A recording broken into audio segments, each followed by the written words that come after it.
أني كش أختك. يلا هذه عوايدكم.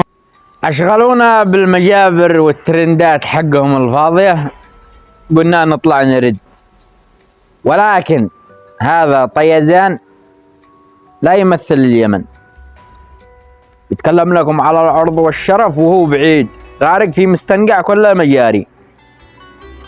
اليمن خط أحمر وخط أصفر وخط أبيض خطط وظهرك خطاط. وين التربية والاحترام والأخلاق يا أخي؟ افرض احترامك، افرض هيبتك. الهنجمة نص القتال، لسانك حصانك، ان صنت صانك وان انت هانك. لا تظن ان ايامك وامورك في الايام القادمة زبور. لا يهمنا ان تكون مثقف، كن محترم. الاحترام نص الثقافة. اما من متابعينه، متابعين طيزان اكثر متابعينه من مواقع وهميين، ما بش عنده متابعين، ولا يمثل اليمن وما يتابعه الا سفيه. وانت يا سعودس، يا سعودس لو سمحت لا تخذ علام اليمن محتوى.